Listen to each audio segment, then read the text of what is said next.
Do you ever miss your time working at Ethereum? No, absolutely not. I was only there for 6 years, 6 months, and it was miserable. The 6 months, it was so stressful. There was a business side, a tech side, and I was in the middle, and shit rolls downhill, and everything rolled down on me. And then after that, got kicked out. Lots of books got wrote about how horrible of a human being I am and all the bad personality characteristics I have. Apparently, I'm the worst person alive, but somehow I was able to start a company with 300 people and build Cardano. I must be total accident. It must just fall into my lap. Um, there's just some stuff there that I've moved on from, but they don't seem to have the capacity to do so. And I didn't really gain a lot. In fact, if I get a do-over, I never would have joined the Ethereum project. I would have gone and done something else, and my life would be a lot easier in this space. Uh, so no, I don't miss my time one bit. There's also this, I don't know, like Ethereum arrogance. We interview a lot of people in the space. We notice if people are like hardcore in the Ethereum space when they interview for our company or we're trying to do a project or something with them. There's this attitude like, why are you? How do you have the audacity to talk to me? You know, I'm so special. Just look at Mike Novogratz. You know, like, you will talk to me on Monday.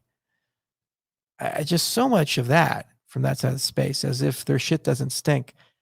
Meanwhile, there's so many problems there and very little intellectual honesty about the practicality of resolving those problems.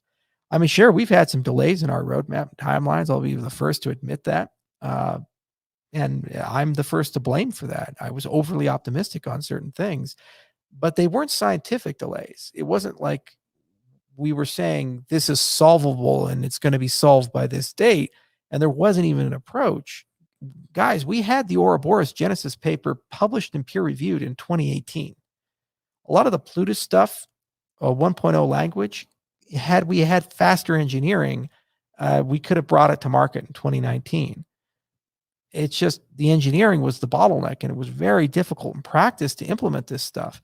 The Ethereum side of the world, they're saying, oh, everything's going to be great. Optimistic rollups and plasma states. We're saying this stuff without a paper, without peer review, without a working prototype, and then giving prognostications of a timeline and utility and solving all the problems. So to institutionalize that for a whole ecosystem and do that year after year after year after year without improvement, it just doesn't feel right with me. So I don't fit into that mold and into that culture. We work much better with the rigorous coins like the Harmony ones or the Algorands or the Avalanches.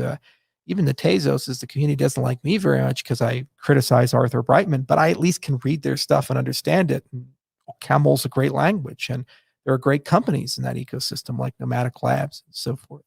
So that makes sense to me, but I don't understand the Ethereum world, and I never will.